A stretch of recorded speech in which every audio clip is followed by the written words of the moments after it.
ഇന്നത്തെ video skinny ആയിട്ടുള്ളവർക്ക് വേണ്ടിയിട്ടുള്ള കുറച്ച് ഫാഷൻ ടിപ്സാണ്. നിങ്ങൾ സ്കിന്നി ആയിട്ടുള്ള ഒരു വ്യക്തിയാണെങ്കിൽ നിങ്ങൾക്കുള്ള ഒരു വീഡിയോ ആണിത്. ഞാനും ഒരു സ്കിന്നി ആയിട്ടുള്ള വ്യക്തിയാണ്. അപ്പോൾ ഇന്നത്തെ വീഡിയോ സ്കിന്നി ഗായ്സിനെ അട്രാക്റ്റീവ് ആകുന്ന കുറച്ച് ഫാഷൻ ടിപ്സാണ് പറഞ്ഞു തരുന്നത്. മോസ്റ്റ് ഇമ്പോർട്ടൻ്റ് ആയ ഒരു കാര്യം കൂടെ നമ്മൾ വീഡിയോയിൽ പറയുന്നുണ്ട്. അതുകൊണ്ട് വീഡിയോ ഫുള്ളായിട്ട് കാണുക. ഇതുപോലത്തെ മെൻസ് ഗ്ലോ അപ്പിൻ്റെ വീഡിയോസിനായിട്ട് ചാനൽ ഇപ്പോൾ തന്നെ സബ്സ്ക്രൈബ് ചെയ്ത് വയ്ക്കുക. ഒന്നാമതായിട്ട് വരുന്നതാണ് ലെയറിങ് എന്നുള്ളത്. അതായത് ഒരു ഷർട്ടിൻ്റെ മുകളിൽ മറ്റൊന്നുകൂടെ ഇടുക. നമ്മുടെ നാട്ടിൽ ലെയറിങ് ചെയ്യുന്ന ബോയ്സ് വളരെ കുറവാണ്.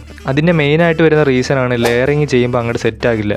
ഇതിൻ്റെ മെയിൻ റീസൺ എന്നുള്ളത് നമ്മൾ വിയർ ചെയ്യുന്ന ഷർട്ടിൻ്റെ സൈസാണ്. നീളവും വീതിയും കൂടിക്കഴിഞ്ഞാൽ ലെയറിങ് ബോറാകും. അതായത് ജാക്കറ്റ്, ലെതർ ജാക്കറ്റ്, ജീൻസിൻ്റെ ഷർട്ട്സ്, ഓവറോൾ മറ്റ് പല ഷർട്ട്സും ഒക്കെ വിയർ ചെയ്യുമ്പോൾ കറക്റ്റായിട്ടുള്ളത് തന്നെ തിരഞ്ഞെടുക്കുക. നമ്മളെ ബോഡി ടൈപ്പിനനുസരിച്ചുള്ള കറക്റ്റ് സൈസായിട്ടുള്ളത് തന്നെ എടുക്കുക. അതുപോലെ ലെയറിങ് ചെയ്യുന്ന സമയത്ത് അകത്തെ ബനിയൻ വൈറ്റ് ഓർ ബ്ലാക്ക് അല്ലെങ്കിൽ ഡാർക്ക് കളേഴ്സ് ചൂസ് ചെയ്യുക. വൈറ്റ് കളർ ആണെങ്കിൽ ഇത് നമ്മൾ കൂടുതൽ വൈഡായിട്ട് കാണിക്കും. പച്ച, മഞ്ഞ തുടങ്ങിയിട്ടുള്ള പ്രിൻറ്റഡ് അല്ലെങ്കിൽ ഡിസൈൻസ് ഒക്കെ വരുന്ന ബനിയൻസ് ഒരിക്കലും വിയർ ചെയ്യരുത്. ഇത് വളരെയധികം ബോറായിരിക്കും നമുക്ക്. അപ്പോൾ ഇന്ന് മുതൽ നിങ്ങൾ ലെയറിങ് ചെയ്ത് തുടങ്ങുക.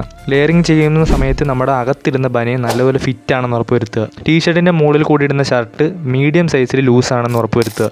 രണ്ടാമതായിട്ട് വരുന്നതാണ് ആക്സസറീസ്. അതായത് watch, sunglasses, neck chains and rings.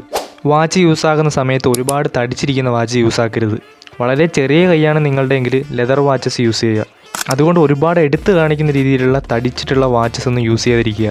അതുകൊണ്ട് വളരെ ചെറുതായിട്ട് കാണിക്കുന്ന വാച്ചസ് യൂസ് ചെയ്യുക. ഇത് നമ്മൾ കൂടുതൽ അട്രാക്റ്റീവായിട്ട് കാണിക്കും.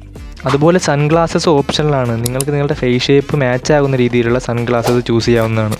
റിങ്സ് മാക്സിമം ഒരു കയ്യിൽ മാത്രമായിട്ട് ഇടുന്നതായിരിക്കും നല്ലത്. അല്ലെങ്കിൽ അടുപ്പിച്ച് 2 വിരലിലായിട്ട് ഇടാം. അല്ലെങ്കിൽ ഒരു ഗ്യാപ്പ് ഇട്ടതിന് ശേഷം റിങ്സ് ഇടാവുന്നതാണ്. നെക്ക് ചെയിൻസ് ഞാൻ പിന്നെ പറയണ്ടല്ലോ, ഒരെണ്ണം മസ്റ്റായിട്ട് വിയർ ചെയ്യുക. ഒരിക്കലും ഗോൾഡൻ കളേഴ്സ് വിയർ ചെയ്യരുത്. സാധാ സിൽവർ രീതിയിലുള്ള കളർ വിയർ ചെയ്യുക. ഒരുപാട് തടിച്ചിട്ടുള്ളത് വിയർ ചെയ്യരുത്. ചെറിയ രീതിയിൽ വലുപ്പമുള്ളത് തന്നെ വിയർ ചെയ്യുക. മൂന്നാമതായിട്ട് വരുന്നതാണ് നമ്മളിടുന്ന ബൂട്ട്സ് ആൻഡ് സ്നീക്കേഴ്സൊക്കെ. കുറേ ആളുകൾ പറയുന്നേക്കാം നിങ്ങൾ മെലിഞ്ഞിട്ടുള്ള ഒരു വ്യക്തിയാണെങ്കിൽ തടിച്ച ഷൂസൊന്നും ഇടാൻ പാടില്ല, കോൺവേഴ്സ് പോലത്തേക്ക് വളരെ ചെറുതായിട്ട് കാണിക്കുന്ന ഷൂസൊക്കെ ഇടാൻ പാടുള്ളൂ എന്ന്. ഇത് ശരിക്കും തെറ്റായിട്ടുള്ളൊരു കാര്യമാണ്.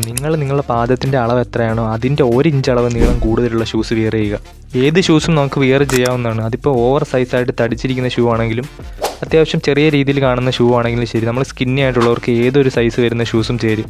സ്നീക്കേഴ്സിൻ്റെ സൈസ് കറക്റ്റാക്കി ചൂസ് ചെയ്താൽ മതി. അതുപോലെ ഔട്ട്ഫിറ്റ്സിന് പറ്റിയിട്ടുള്ള കറക്റ്റ് ചേരുന്ന രീതിയിലുള്ള കോംബോ ഷൂസ് വെയർ ചെയ്യുക.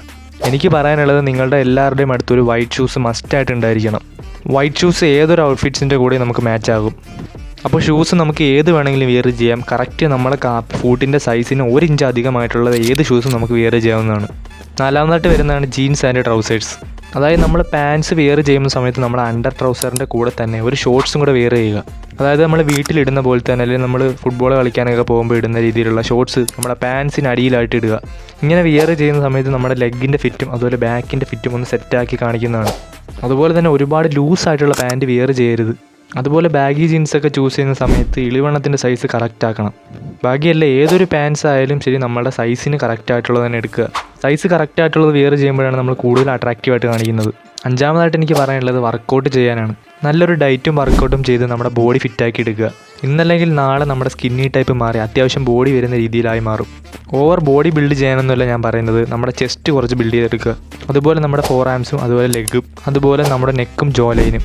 മെലിഞ്ഞിട്ടാണ് ഇരിക്കുന്നതെന്ന് പറഞ്ഞ് വിഷമിക്കാതെ വർക്കൗട്ട് ചെയ്ത് എങ്ങനെയും കുറച്ച് ബോഡി ബിൽഡ് ചെയ്തെടുക്കാൻ നോക്കുക. അപ്പോൾ ഈ പറഞ്ഞ കാര്യങ്ങളൊക്കെ ഒന്ന് ശ്രദ്ധിക്കുക. നമ്മുടെ സ്കിന്നി ടൈപ്പ് ബോഡി ആണെങ്കിലും ശരി, അല്ലെങ്കിൽ തടിച്ചിട്ടുള്ള ബോഡി ആണെങ്കിലും ഏത് ടൈപ്പ് ബോഡി ആണെങ്കിലും നമുക്ക് നമ്മുടേതായ രീതിയിലുള്ള ഫാഷൻ സെറ്റ് ചെയ്തെടുക്കുക. സൈസും കളേഴ്സൊക്കെ കറക്റ്റായിട്ട് ചൂസ് ചെയ്യുന്ന സമയത്താണ് നമ്മൾ കൂടുതൽ അട്രാക്റ്റീവായിട്ട് കാണിക്കുന്നത്. അപ്പോൾ സ്കിന്നി ആയിട്ടുള്ള നമ്മൾ വിഷമിക്കേണ്ട ആവശ്യമില്ല, കാരണം നമ്മൾ അടിപൊളിയാണ്. അപ്പോൾ ഇതുപോലത്തെ അട്രാക്റ്റീവ് വീഡിയോസിനായിട്ട് നമ്മുടെ ചാനൽ ഇപ്പോൾ തന്നെ സബ്സ്ക്രൈബ് ചെയ്ത് വയ്ക്കുക.